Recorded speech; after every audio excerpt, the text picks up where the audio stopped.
know the story?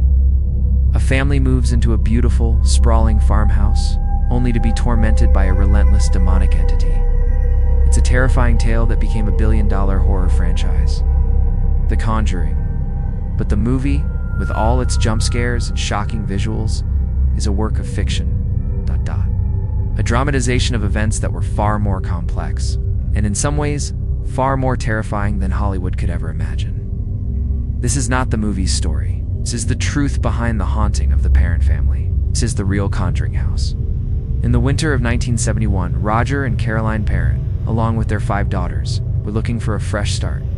They purchased a 14-room, 18th-century farmhouse on a secluded plot of land in Harrisville, Rhode Island. For a large family, it was a dream come true. But what they didn't know was that their new home had a dark and extensive history. The house, built in 1736, was known as the Arnold Estate, and for 8 generations, it had seen numerous births, deaths, and tragedies within its walls. The strange events began almost immediately. At first, they were small, seemingly harmless quirks. A broom would move on its own. Small piles of dirt would appear on a freshly swept floor, and the family's dog, Sadie, refused to enter the house. But the innocence of these occurrences quickly faded. The daughters began to see apparitions.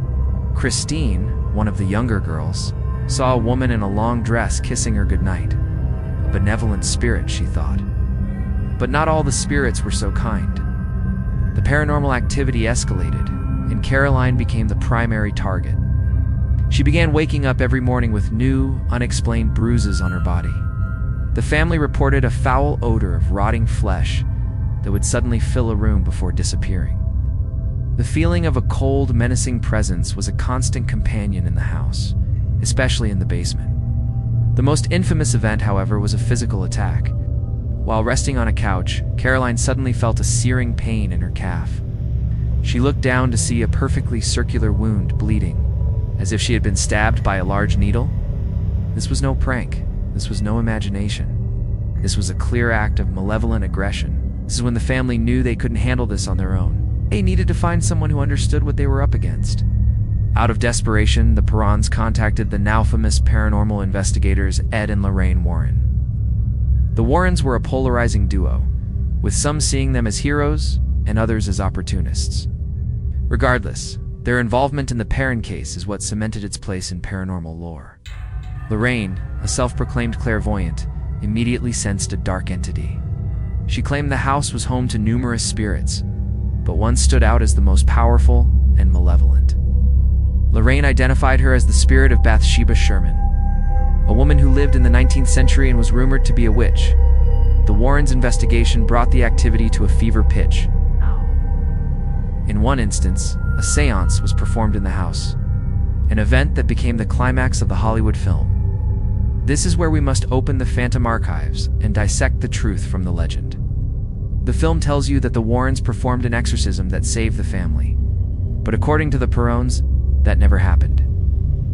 The séance was a terrifying event, however. In the midst of it, Caroline Perron reportedly became possessed, speaking in a strange language in a voice that was not her own. Her husband, Roger, horrified by what was happening to his wife, ordered the Warrens to leave immediately. Perhaps the most significant difference between the movie and reality lies with the spirit of Bathsheba Sherman. The movie claims she was a Satanist who sacrificed her baby and cursed the land. But historical records paint a very different picture. Bathsheba Sherman did exist, but she was never accused of murder and wasn't a witch. She was simply a neighbor who died a natural death. The legend of her evil was a fabrication, a story amplified over time. The reality is, the Perron family lived in the house for nearly 10 years after the Warrens left.